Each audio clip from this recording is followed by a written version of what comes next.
है। खुदावंद आपके साथ हो। अंजील मुकद्दस मुकद्दस यूहन्ना के मुताबिक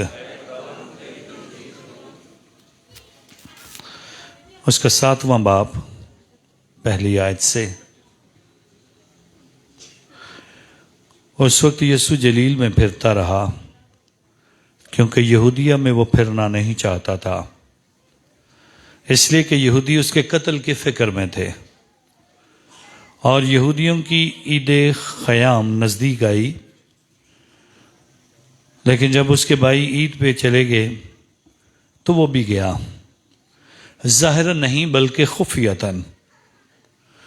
तब बाज़ यरूशलेमी कहने लगे, क्या ये वही नहीं जिसके कत्ल का फिक्र हो रहा है? और देखो वो तो अलानिया बोलता है और वो उससे कुछ नहीं कहते। क्या शायद सरदारों ने भी सच जान लिया है कि अल मसीह यही है? लेकिन इसको तो हम जानते हैं कि कहाँ का है, मगर अल मसीह जब आएगा तो कोई ना जानेगा कि कहाँ का है। तब यीशु ने हैकल में तालीम देते हुए बुलंद आवाज से कहा कि तुम मुझे जानते हो और ये भी जानते हो कि मैं कहाँ का हूँ, और मैं आपसे नहीं आया, मगर जिसने मुझे भेजा है वो बरहक है। उसको तुम नहीं जानते, मैं उसे जानता हूँ, इसलिए कि मैं उसकी तरफ से हूँ और उसी ने मुझे भेजा है। इस पर उसे गिरफ्तार करने की कोशिश करने लगे, मगर किसी ने उस पर हाथ न डाला, क्योंकि उसका वक्त हनूज नहीं आया था। अंजील पाक के वसीला से हमारी खताएं माफ़ की जाएं। सब तशरीफ रखते हैं।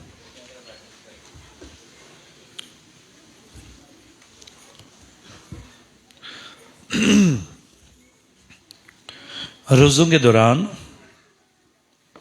ये 5वां जुम्मा है जबकि हम इकट्ठे मिलकर खुदावंद के हुजूर उसके 7 कलमात पर हर जुम्मे को हम एक कलमे पर गौर करते हैं।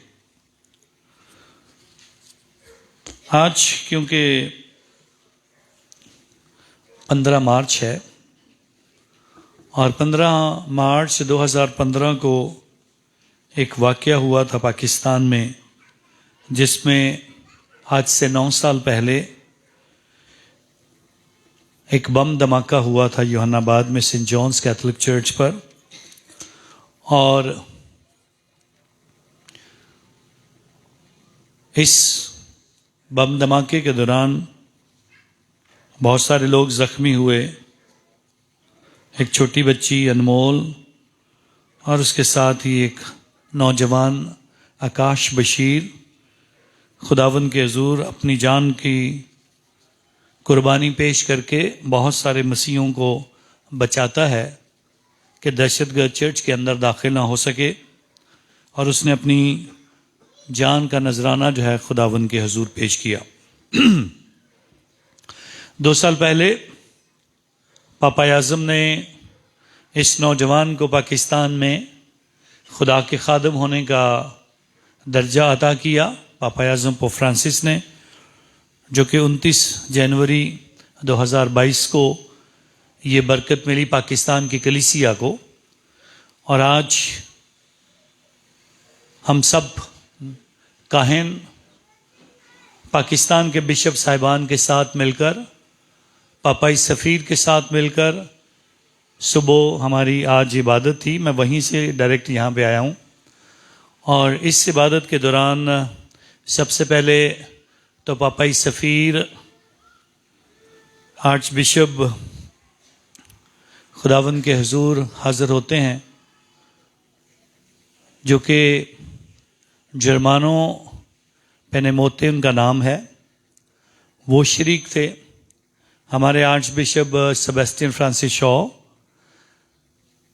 जो कि हमारे लाहौर डायसिस के बिशप हैं, इनके साथ साथ फैसलाबाद के बिशप इंद्रियास रहमत वो भी शरीक थे, और मुल्तान के बिशप यूसुफ सोन भी इस इबादत में शरीक थे। हम सारे काहिन, बहुत सारी सिस्टर्स, बहुत सारे मोमिनीन इस इबादत में शरीक थे, जिसमें ख़ास अमल हमें अदा करना था, जो पिछले 2 सालों के दौरान हमने जिस पे काम किया।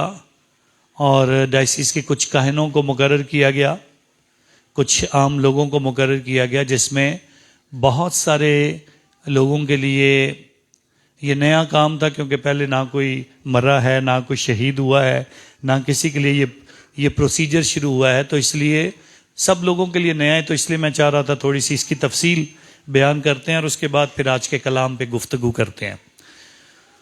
सो इसलिए आज का दिन पाकिस्तान की कलीसिया के लिए बड़ा अहम दिन था, जिसमें आज हमें एक जिम्मेदारी सौंपी गई थी कि आकाश बशीर के हवाले से एक डायसिजन फेस कहा जाता है, ये जिसमें बहुत सारे लोगों की गवाहियाँ, जिनकी गवाहियाँ सुनी गईं, उसके बाद रिकॉर्ड की गईं, उसके बाद रिटन उनको लिखा गया, और उसके बाद इंग्लिश और उर्दू ज़ुबान में लिखा गया, उसके बाद उनकी कॉपियाँ तैयार की गईं। और खुदा के हुज़ूर इस सरमनी में पापाई सफ़ीर इसलिए भी शरीक हुए थे कि वो खुदावन के हुज़ूर इस बात के गवाह भी हों और इस बात की जिम्मेदारी भी लें और हल्फ भी उठाएं कि ये काम जो है इसको आगे बढ़ाने के लिए हमारी मदद करेंगे। और जो डॉक्यूमेंट्स हमारे काहिनों के वसीला से और मोमिनीन के वसीला से गवाहियों के तौर पर जो डॉक्यूमेंट्स तैयार हुए हैं, वो पापा आज़म पोप फ्रांसिस तक पहुंचाने का उन्होंने इरादा किया। और उसके बाद शुक्रगुजारी की इबादत जो है वो आज के दिन पेश की गई। खुदा के खादम होने का दर्जा हासिल करने के बाद अब ये इस प्रोसीजर की डॉक्यूमेंटेशन जो हमने पेश की है, जो किताबें हमने लिखी हैं और मुख्तलिफ ज़ुबानों में लिखकर पापा आज़म को पेश की गई हैं, ये पेश करने का मकसद ये है पापा आज़म इस बात को देखें और उसके बाद शायद इस साल में, शायद अगले साल में, वहाँ पे रोम में एक बहुत बड़ी अनाउंसमेंट की जाएगी, जिसमें आकाश बशीर के मुबारक होने, मुकद्दस होने और शहीद होने का दर्जा जो है उसके लिए हमने दरख्वास्त की है। और जिस दिन पापा आज़म अनाउंस करेंगे, फिर एक बहुत बड़ी इबादत रोम में अदा की जाएगी, जिसमें बहुत सारे मोमिनीन जो पाकिस्तान से उस इबादत में शरीक हो सकेंगे। तो हम सब के लिए और पाकिस्तान की कलीसिया के लिए, लोगों के लिए आज का दिन इस लिहाज से बड़ा ही तारीख़ी दिन था, बड़ा ही बरकतों वाला दिन था। और इस बड़े अहम काम के वसीला से हमारी आर्च डायसिस ऑफ लाहौर को और फिर पूरी पाकिस्तान की कलीसिया को बहुत सारी बरकत जो हैं वो खुदावन के हुजूर मिली हैं। थोड़ा सा चंद बातें सिर्फ आकाश बशीर की ज़िंदगी पर क्या हुआ था। 15 मार्च 2015 को सुबह 11 बजे के बाद इबादत जारी थी। उस इबादत को मैं ही कर रहा था और मेरे ही मेन चर्च के ऊपर हमला हुआ था। और अगर आकाश बशीर उस हमलावर को बाहर ना रोकता तो शायद मैं भी आज आपके सामने ना होता, बहुत सारे लोग और ना होते। उस दहशतगर्द ने अपने कपड़ों के नीचे जो जैकेट पहनी थी, एक वक्त में उसने आकाश को ललकारा और उसने कहा, मुझे अंदर जाने दे, मैंने जैकेट पहनी हुई है। और जैकेट को देखकर आकाश बशीर ने बड़ी ऊंची आवाज़ से ललकार कर कहा था, शायद पहले तो मैं तुझे जाने देता कि मुझे आम लोगों की तरह लगता कि कोई मोमन गुजरा है, लेकिन अब तूने मुझे ललकारा है, अब ये नहीं हो सकता कि तू अंदर जाए। तो उसने बड़े ऊंचे अल्फाज के साथ ये कहा था, मेरी जान भी चली जाएगी तो कोई बात, मैं मर जावांगा पर तेनू नहीं छड़ांगा। और इसलिए उसने फिर उसको पीछे से पकड़कर उसको बाहर खींचा था और फिर वहीं पे ब्लास्ट हुआ था।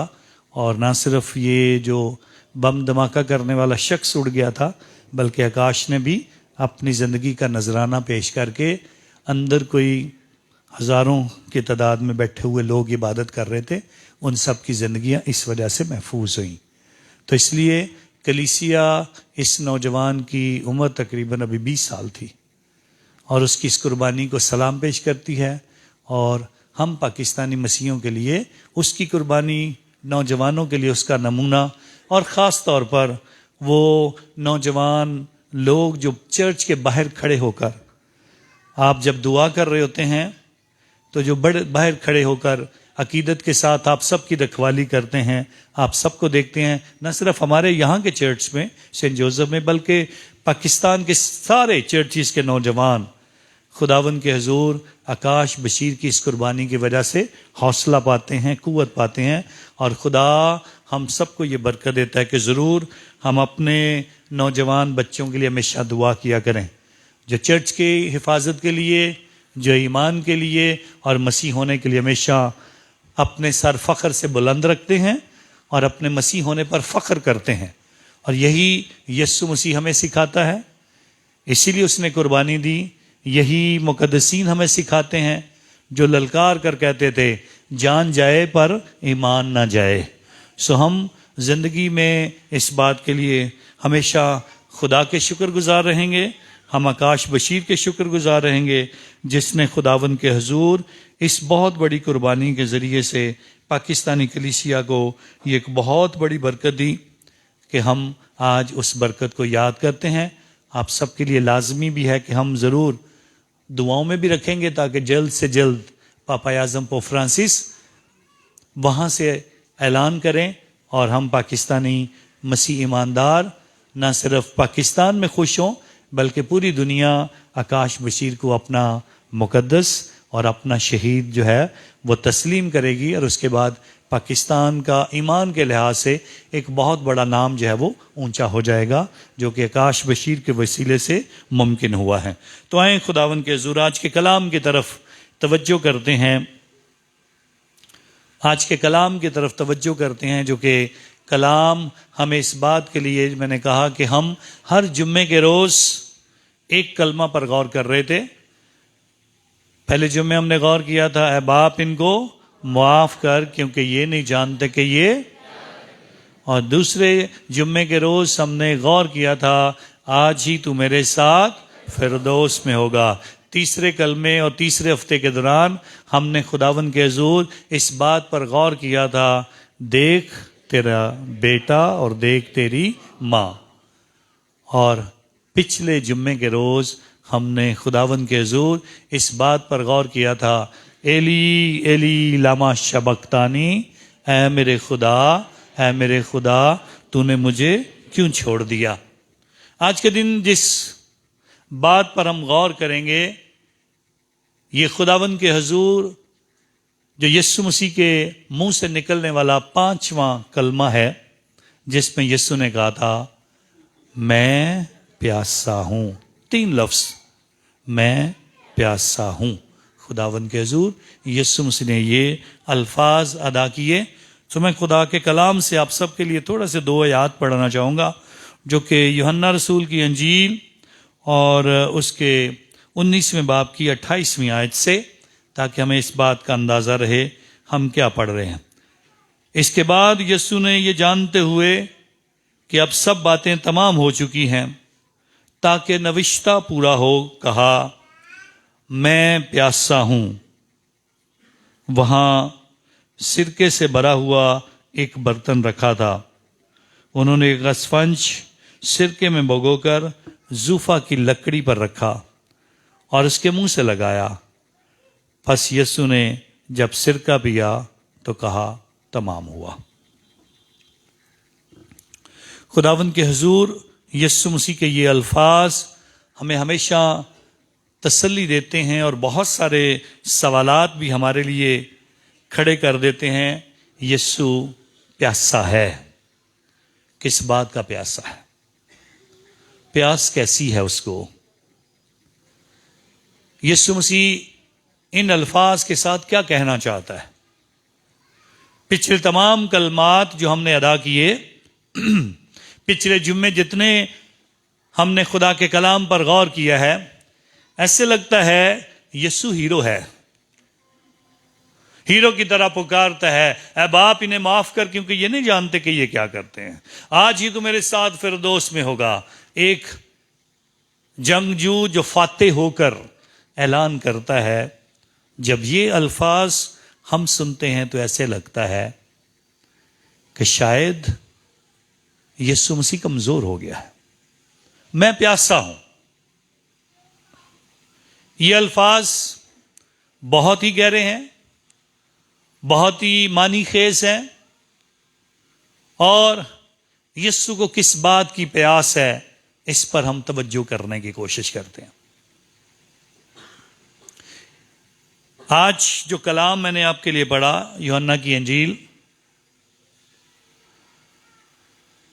उसके 19वें बाब से 28वीं आयत से इस बात का ऐलान किया गया, यीशु प्यासा है और यीशु की प्यास बुझाने के लिए उसे सिरका पिलाया गया,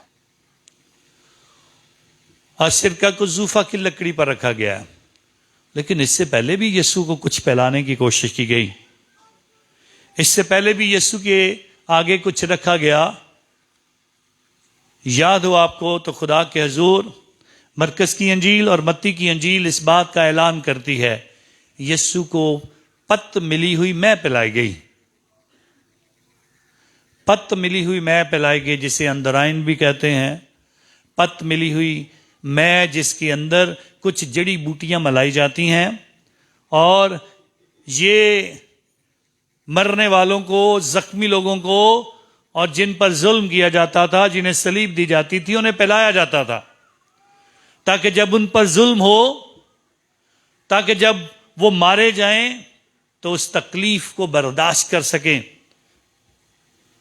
लेकिन यीशु ने उसको पीने से इनकार किया था, क्योंकि यीशु मसीह इस बात के लिए तैयार था जिसका वो गतसमनी बाग में बैठकर ऐलान करता है, ऐ बाप, अगर हो सके तो ये प्याला मुझसे टल जाए, फिर भी मेरी मर्जी नहीं बल्कि तेरी मर्जी पूरी हो। और अगर बाप की मर्जी पूरी करनी है तो इस दुख को मैं सहूंगा, चाहे जितनी मर्जी तकलीफ हो। तकलीफ हम जानते हैं बहुत बड़ी है,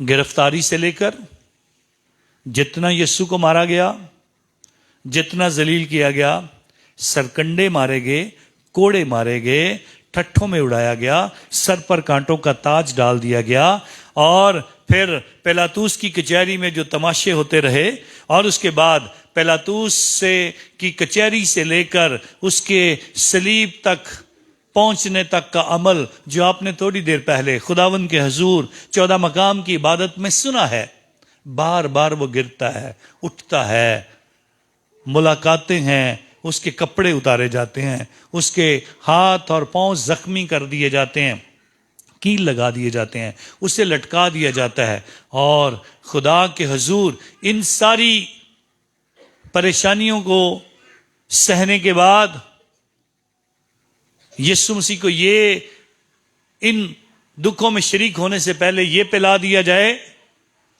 कि उसको इन दुखों की और इन तकलीफों की जो है वो महसूस ना हो। तो खुदावंद इस एहसास को अपने अंदर रखना चाहता है, खुदावंद खुद इसका तजर्बा करना चाहता है, ताकि कल को कोई यीशु की तरफ उंगली उठा के ये न कह सके उसने तो, उसे वो पत्त मिली मैं पिला दी गई थी, उसे इस वजह से उसका जिस्म सुन्न हो गया था, उसे तकलीफ का पता ही नहीं चला था, इसलिए वो सलीब पर चलाया नहीं, इसलिए उसने सलीब पर से कोई फरियाद नहीं की है, इसलिए उसकी जिंदगी में कोई मुश्किल नहीं आई है। यीशु मसीह इसीलिए उसका इनकार करता है। लेकिन सिरका उसके मुंह को लगाया गया जब उसने कहा मैं प्यासा हूं। सिरका उसके मुंह को लगाया गया जब उसने इस बात का इजहार किया मैं प्यासा हूं। और फिर खुदावंद के हुजूर इस बात का भी इकरार किया जाता है, ऐलान किया जाता है कि खुदावंद इस बात के लिए हमें तैयार करता है कि हम उसके साथ इस बात को जान पाएं, इस बात पर हम गौर कर सकें कि किस तरह खुदा यीशु मसीह की जिंदगी को हमारे सामने रखना चाहता है, जो ऊंची आवाज से पुकार कर कहना चाहता है कि हम इस बात को पहचान पाएं, इस बात को जान पाएं कि वो प्यासा है। प्यास का लफ्ज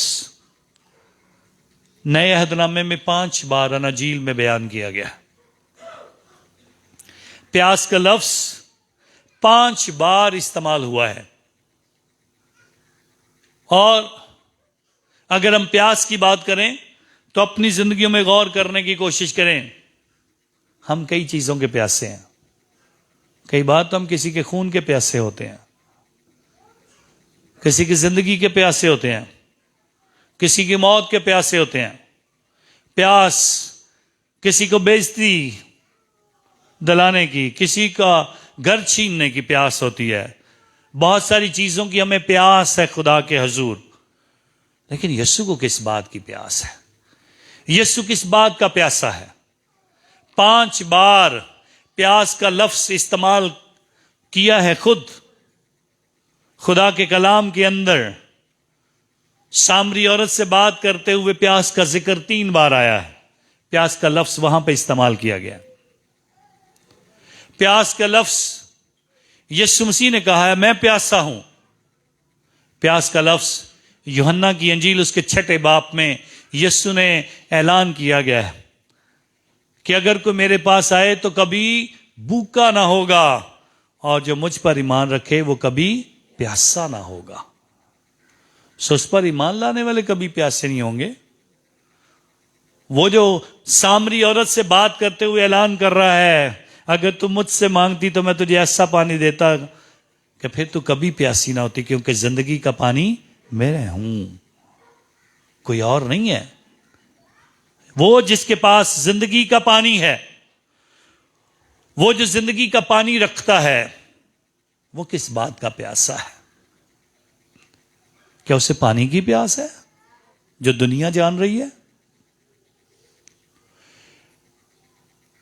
जो दुनिया सोचती है शायद हमने इतना उस पर जुल्म कर दिया है, हमने उतने उसको कोड़े मारे हैं, हमने उसको इतना जख्मी कर दिया है, हमने इतना उसको लौलहान कर दिया है, हमने उसको इतना बेइज्जत कर दिया है, हमने उसके कपड़े उतार के उसकी बेइज्जती कर दी है और उसको लटका दिया है, और अब वो पुकार पुकार कर ऐलान कर रहा है मैं प्यासा हूं। सो ये यीशु की इंसानी कमजोरी की बात नहीं है, ये यीशु की इंसानी कमजोरी की बात नहीं है। तो सबसे पहले हम इस बात को जानने की कोशिश करते हैं क्या बात है जो खुदा हमें सिखाना चाहता है। सो ज़बूर 22 उसकी 15 आयत में और ज़बूर 69 उसकी 21वीं आयत के अंदर इस बात का ऐलान किया जाता है। यीशु मसीह बड़े अल्फाज के साथ इस बात के लिए हमें भी तैयार करता है कि हम इस बात पर गौर करें। और यीशु मसीह हमें तैयार करता है कि हम खुदा के कलाम से किस तरह दाऊद बादशाह ने यीशु के इन अल्फाज की अक्कासी यहां पे कर दी थी। उसने यीशु के पैदा होने से पहले ऐलान कर दिया था यीशु मसीह प्यासा होगा और वो सलीब से पुकारेगा। और इसीलिए उसने 22 ज़बूर में भी और 69 ज़बूर में भी इस बात का ऐलान किया। और यीशु ने कहा मुझे मैं पिलाने की कोशिश की गई और उसके बाद उन्होंने मुझे पीने को सिरका दिया गया। खुदावंद के हुजूर ये कलाम की तकमील पेशन गोइयों के मुकम्मल होने के लिए लाजमी था कि यीशु ये अल्फाज बोले। और अगर कलाम की तकमील है तो उसकी जाती प्यास नहीं है। अगर कलाम को मुकम्मल होना है तो फिर उसे इंसानी कमजोरी की प्यास नहीं है, तो फिर उसे किसकी प्यास है? सो हमें अपनी जिंदगी पर गौर करने की जरूरत है। फिर यीशु किस प्यास की बात कर रहा है? आप सारे इंसान, हम सारे जानते हैं हर रोज हम एक चीज अपने लिए ढूंढते हैं और उसके बाद हमारी नई प्यास बढ़ जाती है। वो चीज हमें मिलती है, उसके बाद और प्यास बढ़ जाती है किसी और चीज के लिए। हर रोज हमारी ख्वाहिशात बदलती रहती हैं और हमारी प्यास भी इसी तरह बदलती रहती है। इंसानी तौर पर हर रोज हम दूसरों को नीचे गिराते हैं, ऊंचा होते हैं, कोई और आता है फिर वो हमें गिरा देता है, वो और ऊंचा जो हो जाता है और उसके बाद शायद वो उससे ज्यादा ऊंचा होने के लिए किसी और को दबाने की कोशिश करता है। सो जिस तरह हमारी ख्वाहिशात कभी खत्म नहीं होती, ये हमारी प्यास है। और यीशु ने तो एलानिया तौर पर ऐलान कर दिया है, जो मुझ पर ईमान लाता है और मेरे पास आता है वो ना कभी भूखा होगा और ना कभी प्यासा होगा। और सामरी औरत से जो उसका वादा है, तो मुझसे मांगती मैं तुझे वो पानी दूंगा कि फिर तुम्हें कभी इसके पास नहीं आने की जरूरत पड़ेगी। यहां मेरे पास वो पानी है जो जिंदगी का है, और जिंदगी का पानी मैं हूं। यीशु के पानी की प्यास जो ऐलान कर रहा है, उसे पानी की प्यास नहीं है, उसके पास तो पानी है। वो तो जिंदगी का पानी रखता है। वो दूसरों की प्यास बुझाने का ऐलान करता है, तो फिर किस बात की प्यास है उसे? सो इस बात का ऐलान करने के लिए फिर ज़बूर नवीस ही उसका जवाब देता है।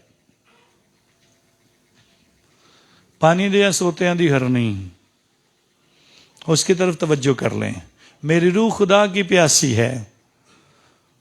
सो हर इंसान जब जमीन पर जमीनी ख्वाहिशात को बढ़ाता जाता है, हम एक प्यास से दूसरी प्यास और उससे बड़ी प्यास और उससे बड़ी प्यास की तरफ जाते हैं। खुदा सलीब से पुकार कर बताना चाहता है, इंसान की सबसे बड़ी ख्वाहिश सिर्फ खुदा की तलाश है। मेरी रूह खुदा की इस तलाश में रहो, इसके प्यासे हो और चीज के प्यासे ना हो। और कोई चीज आपकी प्यास खत्म नहीं कर सकती है, सिर्फ आपकी रूह को खुदा की तलाश करने की जरूरत है। और यीशु मसीह इसी बात का ऐलान करना चाहता है सलीब से। दुनिया भर की ख्वाहिशात और दुनिया भर की प्यास जो आप अपनी जिंदगी में महसूस करते हो, उसका एक ही जवाब है कि आपकी रूह हमेशा खुदा की प्यासी होनी चाहिए, किसी और चीज की नहीं होनी चाहिए। और यीशु बताना चाहता है, खुदा तक पहुंचने का रास्ता ढूंढने की जरूरत है। और इसीलिए आज का कलाम अक़दस भी हमारी मदद करता है कि हम इस बात को समझ पाएं, इस बात की तरफ तवज्जो कर पाएं, इस बात को अपनी जिंदगी में जानने की कोशिश करें कि किस तरह से आज की पहली तलावत में ऐलान किया जाता है, आओ हम जो नेक है उसके गिर्द क्या करेंगे, उसके गिर्द कमीन लगाएं, फंदा, ताकि नेक शख्स उसके अंदर गिर जाए और बुरे शख्स सामने हंस हंस के इस बात के लिए खुश हो के हमने रास्तबाज शख्स को गिरा दिया है।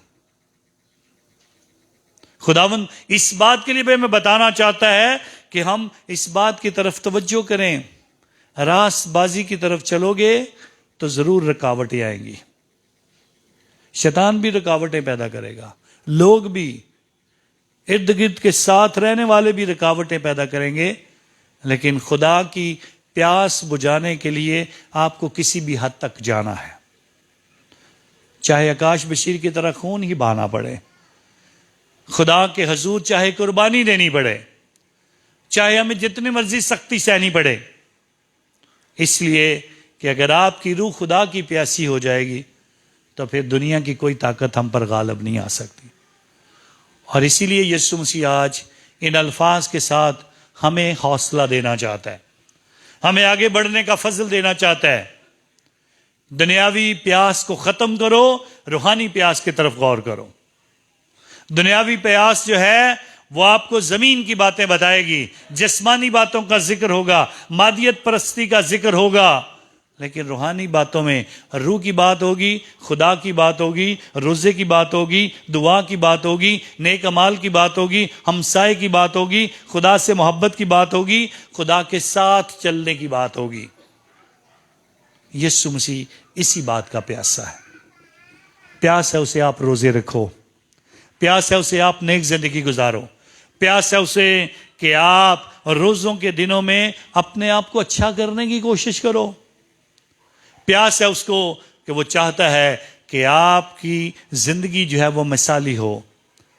प्यास उसे इस बात की है कि आप बदल जाओ, आप खुदा की तरफ लौट आओ, आप खुदा के साथ चलना शुरू करो, आप खुदा पर ईमान रखो।